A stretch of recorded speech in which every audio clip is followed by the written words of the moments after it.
A bright young woman collapses at her desk in Tokyo. Cause of death: exhaustion.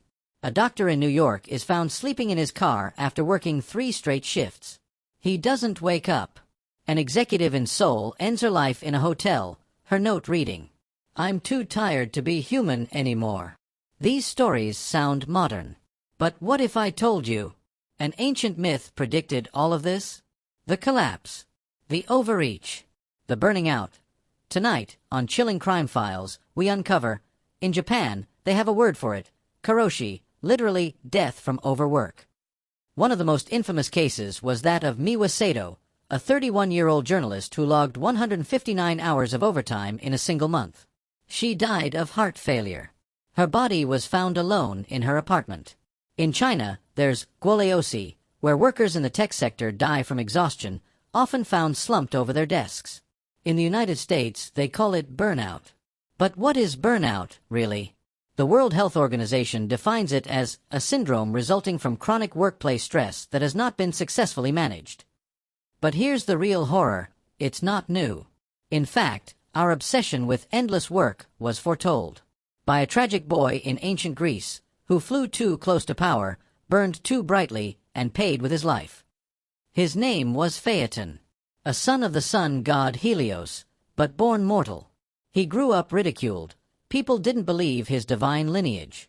Desperate to prove himself, he demanded one thing from his father: "Let me drive the sun chariot across the sky." Helios hesitated. He warned, "Even I struggle to control the horses of fire and light. The path is steep, the power overwhelming." But Phaethon begged, and the god relented. At dawn, Phaethon took the reins. But he was not strong enough. The fiery horses sensed his weakness, veered off course. Too high, the earth froze. Too low, oceans boiled. Forests burned. People screamed in terror. In desperation, Zeus struck Phaethon down with a thunderbolt. He plummeted from the sky into the river Eridanus. His body charred. His spirit shattered. A child who tried to carry the light, and was destroyed by it. A myth, yes. But listen closely. It's the story of ambition without rest, of youth pushed beyond their limits, of power without protection. The Greeks weren't alone in telling this story. In ancient Buddhist texts, monks spoke of a spiritual disease called timida, a heaviness of mind caused by unrelieved striving. In the Middle Ages, European monks faced something called aestia, an early description of existential fatigue and spiritual numbness.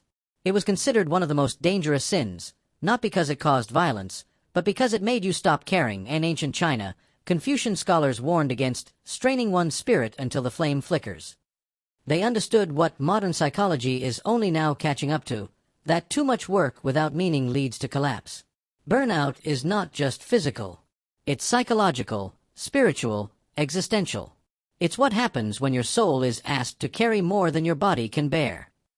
Who is responsible for modern burnout? Employers? Governments?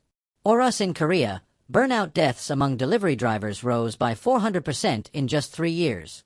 Tech workers are forced to sleep in office nap pods before being dragged back to code. In the West, burnout is marketed as a badge of honor. Hustle culture. Grandest mentality.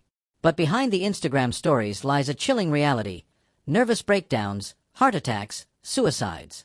And just like in Phaeton's story, the ones giving us the reins, corporations, institutions, bosses, often do nothing to stop the crash.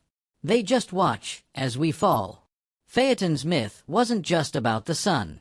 It was about burning out from the weight of ambition, expectation, and responsibility.